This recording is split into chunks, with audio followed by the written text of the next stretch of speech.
नमस्कार साथियों, मैं S zero school online classes में आपका स्वागत है। मैं लालपुर से भी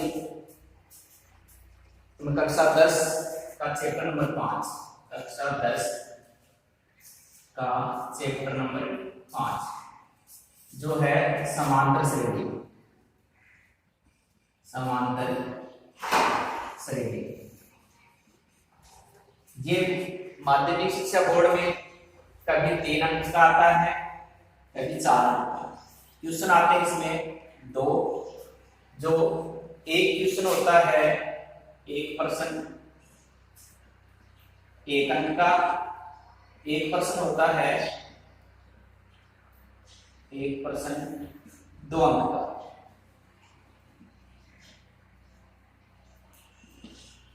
इस प्रकार से इसमें से 2 प्रश्न आते हैं। जो पहला प्रश्न है वो 1 अंक का, सेकंड प्रश्न 2 अंक का या 3 अंक। इस प्रकार कभी ये 3 अंक की आती है, कभी ये 4 अंक की आती है।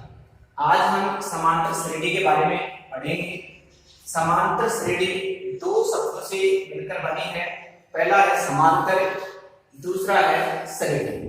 समांतर का अर्थ है सम जोड़ अंतर। सम जोड़ अंतर। सम का अर्थ होता है समान, समान या ये कहें बराबर। अपनी भाषा में बराबर या समान। अंतर का अर्थ होता है बाकी या ये कहें कटाव। तो समांतर का अर्थ अपन लेते हैं तो सम जोड़ अंतर। सम का अर्थ हो गया समान, जिनके बीच में समान बराबर हो। अंतर का अर्थ हो गया भाग या घटाव। श्रेणी, अब शब्द आता श्रेणी। श्रेणी क्या है? श्रेणी क्या है? श्रेणी के बारे में अगर अपन पढ़ेंगे तो श्रेणी ये है कि संख्याओं का एक निश्चित क्रम के अनुसार, संख्याओं का निश्चित नियम के अनुसार आना।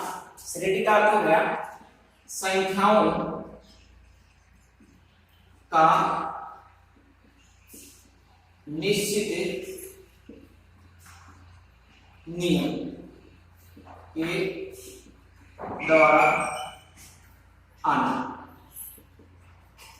तो श्रेणी का अर्थ अपन क्या लेंगे कि संख्याओं का एक निश्चित नियम है। उस नियम के तहत वो संख्याएं आगे बढ़ती हैं या पीछे घटती हैं, वो क्या है? श्रेणी है।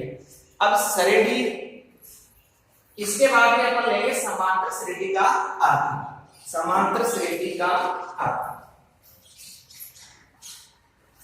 समांतर श्रेणी क्या है?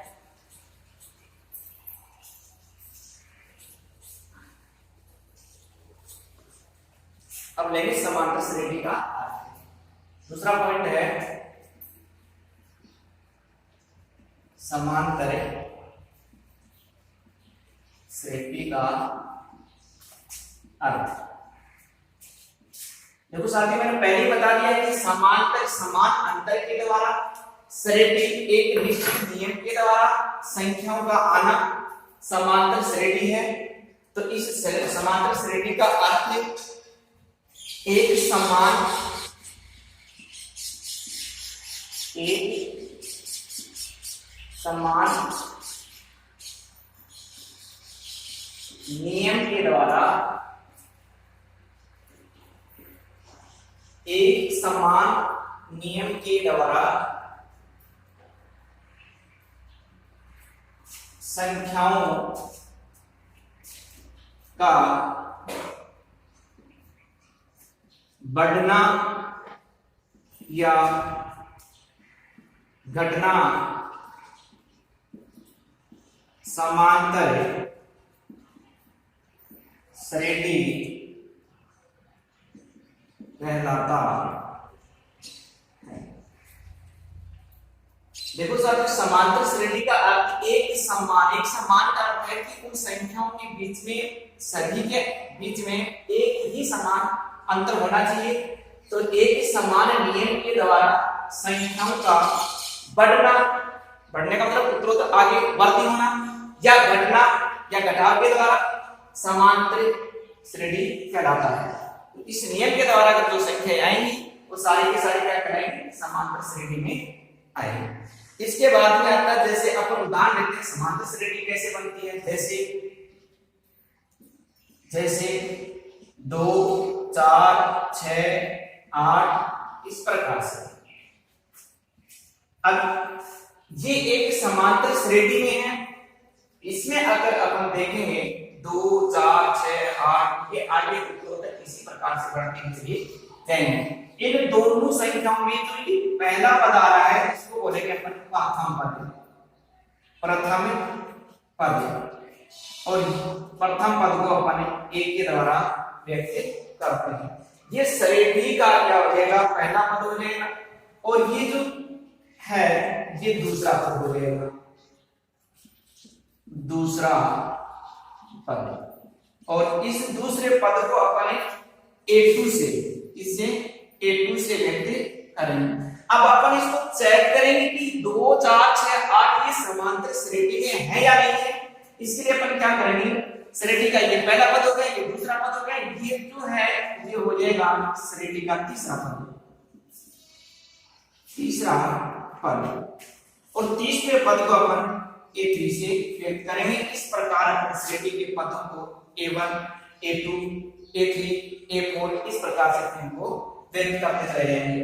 अब इसकी अपन जांच करेंगे कि ये जो श्रेणी मैंने बनाई है ये श्रेणी समांतर श्रेणी में है या नहीं है। इसके लिए अपन क्या करेंगे, जो पहला पद दे रखा है और जो दूसरा पद दे रखा है इसकी जांच के लिए अपन डी, जो क्या होगा, अंतर होगा, जिसको क्या बोलते हैं, सार्व अंतर। सार्व का अर्थ होता है सभी में समान, तो सार्व अंतर को अपन डी से व्यक्त करेंगे, और इन श्रेणी की जांच के लिए अपन सार्व अंतर की खोज करेंगे कि सार्व अंतर समान आ रहा है तो ये समांतर श्रेणी में है, अगर समान नहीं है तो ये समांतर श्रेणी में नहीं है। अपन क्या करेंगे, डी बराबर सार्व अंतर डी बराबर A2 माइनस A1। A2 श्रेणी का दूसरा पद, A1 श्रेणी का पहला पद, तो बराबर A2 4 लेंगे माइनस A1 2 लेंगे, बराबर 4 में से 2 घटा देंगे तो अपने पास क्या रहेगा, 2 आ जाएगा।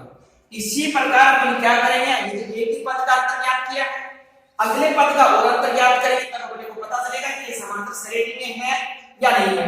तो अपन क्या करेंगे, A3 माइनस A2 ये श्रेणी का तीसरा पद है, ये श्रेणी का दूसरा पद है, तो यहां भी अपन क्या करेंगे, तीसरा पद अपने पास 6 है माइनस 4 बराबर क्या कर देंगे, 6 में से 4 घटा देंगे तो अपने पास क्या आ जाएगा, 2 आएगा।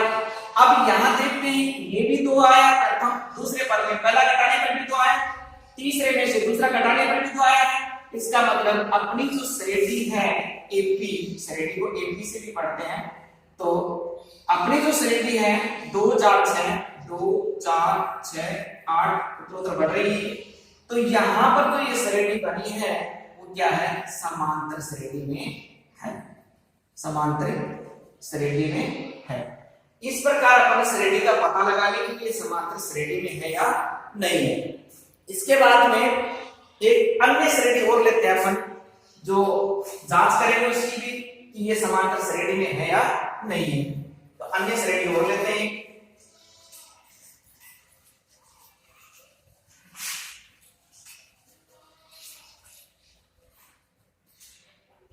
-5 अन्य श्रेणी,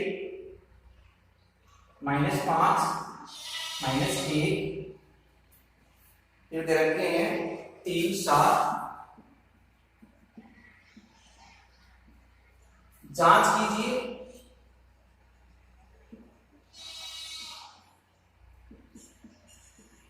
कि यह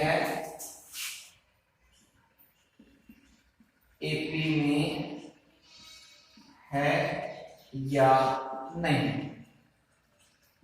क्या करेंगे अपन इस श्रेणी के बारे में पता लगाएंगे कि ये समांतर श्रेणी में है या नहीं है। ऐसी स्थिति में अपन क्या करेंगे, श्रेणी के पदों का चयन करेंगे पहले। तो ये जो पद है वो a1 है, a1 बराबर माइनस का 5 लिखेंगे।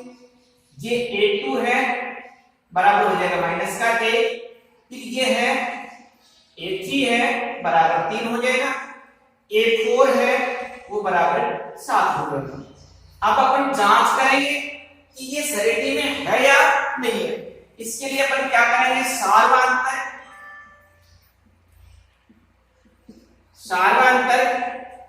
जिसको डी बोला जाता है बराबर क्या करेंगे a2 माइनस a1।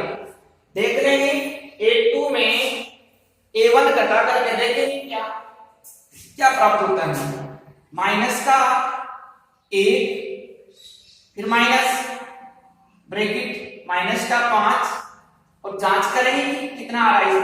माइनस का 1 दोनों को गुणा करेंगे, ब्रैकेट हटाएंगे तो क्या हो जाएगा माइनस माइनस प्लस हो जाएगा। प्लस का 5 प्लस के 5 में से माइनस का 1 घटा देंगे तो अपने पास बचेगा 4।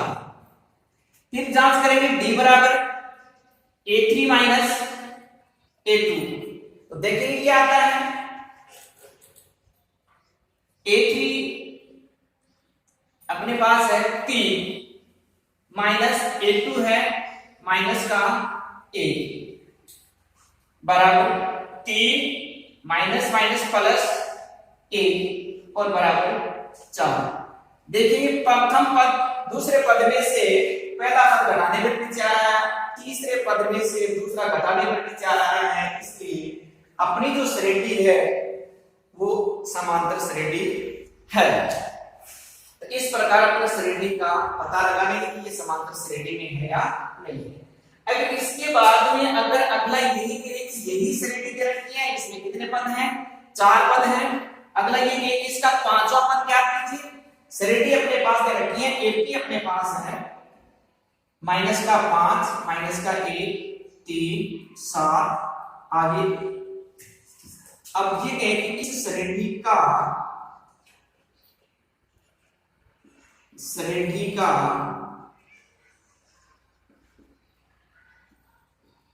5वां पद ज्ञात करें।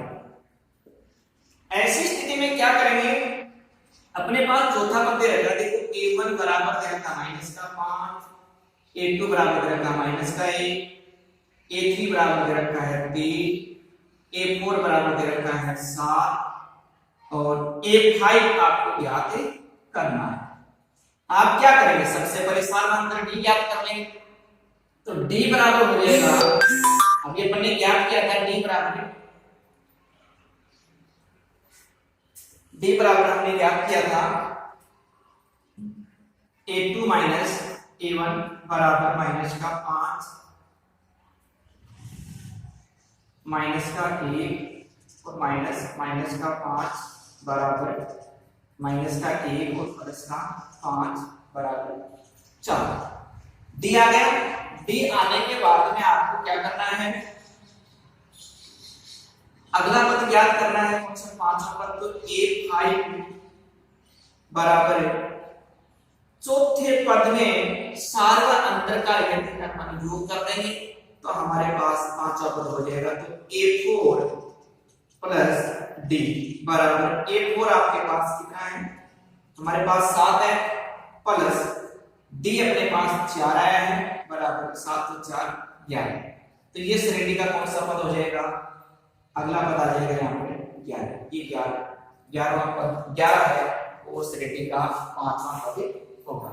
इसके बाद में अपन श्रेणी के पदों को ज्ञात करना, अगला पद कैसे ज्ञात करें, हमारे पास सार्वधातुक भी दिया गया हो, साथ में प्रथम पद भी दिया गया हो और पदों की संख्या भी दी गई हो, तो अंतिम पद कैसे ज्ञात करते हैं और अंतिम पद ज्ञात करने का क्या सूत्र है ये अपन पढ़ेंगे। तो समांतर श्रेणी के अंतिम पद समांतर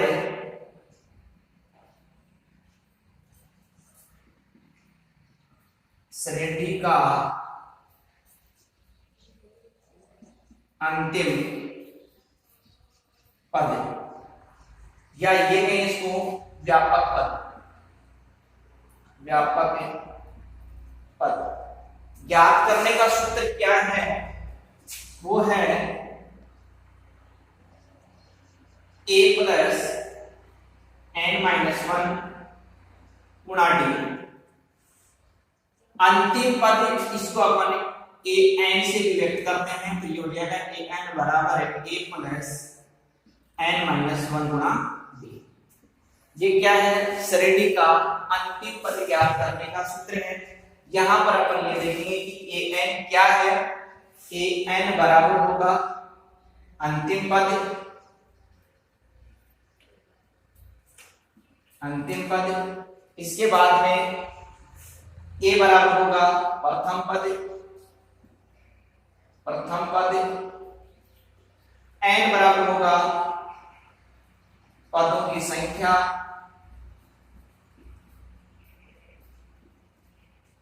इसके बाद में आ रहा है अपने पास डी बराबर होगा सारांश, जो हमने अभी थोड़ी देर पहले पढ़ा था, सारांश। अब अपन क्या करेंगे? कुछ श्रेणी लेंगे और उसके सहायता से श्रेणी का अंतिम पद ज्ञात करेंगे। जैसे अपन कोई श्रेणी लेते हैं, श्रेणी हमारे पास 4 10 16 22। जैसे अपन एक एपी लेते हैं, एपी 4 10 16 22, ये कोई श्रेणी ली अपन ने, और इस श्रेणी का कहा जाए श्रेणी का 10वां पद ज्ञात करें। श्रेणी का 10वां पद ज्ञात करें। तो श्रेणी का 10वां पद अपन ज्ञात करेंगे, तो इसके लिए अपन क्या करेंगे? यहां पहले तो श्रेणी के पदों को देखेंगे कि a बराबर 4 हो जाएगा, d बराबर क्या करेंगे? a2 minus a1। तो ये तो a1 है, ये a2 है, तो अपन क्या करेंगे? a2 10 माइनस 4 बराबर क्या हो जाएगा? 6 हो जाएगा। कितना आएगा? 6। अब इसके बाद में अपन क्या करेंगे? श्रेणी का 10वां पद, इसका मतलब n बराबर क्या है अपने पास? n बराबर 10 हो जाएगा। ये कह रहा है कि श्रेणी का 10वां पद, इस श्रेणी में 10वां पद कौन सा आएगा वो ज्ञात करने यहां पर करेंगे। तो 10वां पद या अंतिम पद ज्ञात करने का भी हमने सूत्र देखा था कि an बराबर है a प्लस n माइनस 1 गुणा d। तो यहां पर सूत्र लगा देंगे, an बराबर a प्लस n माइनस 1 गुणा d बराबर हो जाएगा n का अर्थ 10, 10वां पद लिया था हमने n बराबर 10, तो ये 10 ले लेंगे यहाँ पे, बराबर a का अर्थ 4 प्लस n 10 माइनस 1 गुणा d, d का सार्वंत्र भी निकाला था 6 बराबर 4 प्लस 10 में से 1 घटा देंगे तो हमारे पास आ जाएगा 9 गुणा 6 बराबर 4 प्लस 9 को 6 से गुणा कर देंगे तो 9 छीके 54 बराबर 54 प्लस 4 बराबर कितने हो गए? 58। तो अपने को पता चल गया कि श्रेणी का जो 10वां पद है वो क्या आएगा? 58 आ जाएगा। इसके बाद में अपन एक श्रेणी और लेते हैं और देखते हैं कि श्रेणी में ये तो 10वां पद ज्ञात किया है, अगर इसी श्रेणी का ये पूछ लिया जाए कि सार्वंत्र क्या है, तो सार्वंत्र अपने ज्ञात कर लिया। दूसरे पद में से पहला पद घटा देंगे तो सार्वंत्र आ जाएगा। अगर इसी श्रेणी में ये कहा जाए कि अंतिम पद दे दिया जाए, लास्ट का पद दे दिया जाए, तो n पूछ लिया जाए, तो वो कैसे ज्ञात करेंगे वो भी देखेंगे अपन। यहाँ पर श्रेणी और लेते हैं, एक अन्य श्रेणी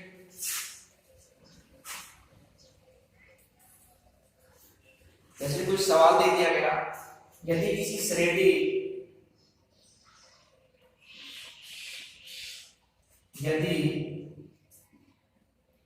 किसी श्रेणी का प्रथम पद 3 सार्वअंतर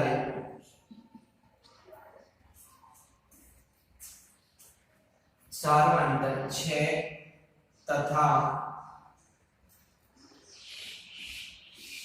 अंतिम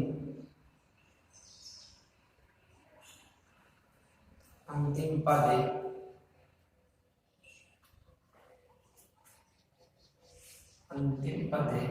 180 हो तो श्रेणी में पदों की संख्या ज्ञात है।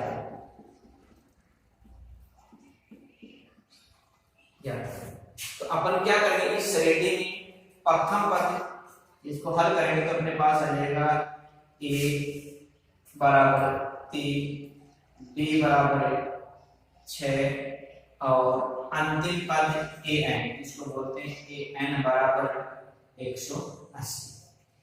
अब वही सूत्र काम लेंगे, व्यापक पद वाला श्रेणी का अंतिम पद ज्ञात करने का जो सूत्र वही काम लेंगे, क्योंकि अपने पास दे रखा है अंतिम पद 180 को श्रेणी में पदों की संख्या ज्ञात कर लेंगे। an बराबर a plus n minus 1 Guna d। an अपने पास 180 बराबर क्या आएगा, a का मान 3 आ जाएगा प्लस n अपने पास है नहीं 1 गुना d बराबर d सार्वअंतर 6 दे रखा है। ये हो जाएगा कि 180 प्लस का है बराबर से दूसरे पक्ष में जाएगा माइनस का, हो जाएगा माइनस का 3 बराबर n माइनस 1 गुना 6। 180 में से 3 घटा देंगे तो अपने पास आ जाएगा 177 बराबर n माइनस 1 गुना 6। गुणा की राशि बाद में चली जाएगी तो ये हो जाएगा 177 बटा 6 बराबर n माइनस 1 क्या आ जाएगा। अब इसके बाद में अपन क्या करेंगे, ये एक है ये प्लस का, ये क्या होगा आगे चला जाएगा तो अपने पास आ जाएगा 177 बटा 6 प्लस 1। तो इसको सरल कर लेंगे तो अपने पास क्या आएगा, पदों की संख्या प्राप्त हो जाएगी। अब ये श्रेणी का अंतिम पद ज्ञात करने का सूत्र था, अंतिम पद अपने ज्ञात कर लिया। इसके बाद क्या आता है, श्रेणी के पदों का योगफल ज्ञात करना। तो श्रेणी के पदों का योगफल किस प्रकार से अपन ज्ञात करेंगे वो भी अपन को ध्यान देना है। अब है श्रेणी के पदों का योगफल ज्ञात करना, जिसको बोलते हैं SN। और SN कैसे ज्ञात करेंगे, इसका भी एक सूत्र है। इस प्रकार से समांतर श्रेणी का अंतिम पद ज्ञात करने का सूत्र था, उसी प्रकार से समांतर श्रेणी के पदों का योगफल ज्ञात करने का भी सूत्र हमारे पास। वो क्या है, समांतर श्रेणी के पदों का योगफल ज्ञात करना। समांतर श्रेणी के पदों का योगफल ज्ञात करने का सूत्र है SN बराबर n बटा 2 बढ़ाकर 2k प्लस n माइनस 1 गुणा d। यहाँ पर SN क्या है, SN है पदों का योगफल, पदों का योगफल। इसके बाद में n, अभी थोड़ी देर पहले देखा था n बराबर होता पदों की संख्या, पदों की संख्या। इसके बाद में हमने देखा था a बराबर है प्रथम पद। इसके बाद में हमने देखा था डी, डी बराबर है सार्वधातुक, सार्वधातुक। अब अपन कोई श्रेणी लेंगे और श्रेणी है अपने पास, जैसे एपी लिया अपन ने, एपी 5, 10, 15, 20, 25, 30, 35, श्रेणी के 21 पदों का योग, 21 या 20 पदों का, 20 पदों का योगफल याद करें। तो ऐसी स्थिति में आप क्या करेंगे, पदों का योगफल ज्ञात करने का जो सूत्र है अपन वो लगा देंगे, एस एन बराबर है n बटा 2 बड़ा कोष्टक 2a प्लस n माइनस 1 गुना d। यहां पर देखेंगे कि एस एन पदों का योगफल कितने पद, 20 पद, तो यहां पर 20 लगा देंगे बराबर n का तो गया पदों की संख्या, तो कितने पद हैं, 20 है, तो 20 बटे 2 बड़ा कोष्टक 2 गुणा a का 5 लेंगे, प्रथम पद लेंगे, तो a plus n 20 minus a गुणा d, d दूसरे पद में से पहला पद घटा देंगे तो हमारे पास कितना आएगा, 5 आ जाएगा, 15 माइनस 10 5, तो यहाँ पर d 5 कर देंगे, बड़ा कोष्टक बंद कर देंगे बराबर 20 में 2 का भाग देंगे 10, बड़ा कोष्टक 2a प्लस 20 माइनस 1 19 गुणा 5, बंद कर देंगे कोष्टक को बराबर 10 कोष्टक 20 प्लस 19 को 5 से, तो 19 पर 95 बंद कर देंगे और 10 बड़ा कोष्टक, इनका योगफल कर देंगे 5 115, 95 प्लस 20 115, 10 को 115 से गुणा कर देंगे तो ये हो जाएगा 1150। इस प्रकार अपन क्या करेंगे, समांतर श्रेणी के पदों का योगफल ज्ञात करेंगे और समांतर श्रेणी के पदों का योगफल ज्ञात करने का सूत्र है हमारे पास है एस एन बराबर n बटा 2 बड़ा कोष्टक 2a प्लस n माइनस 1 गुणा d। इस सूत्र में मान करते हमारे पास क्या जाएगा, श्रेणी के पदों का योगफल प्राप्त हो जाएगा।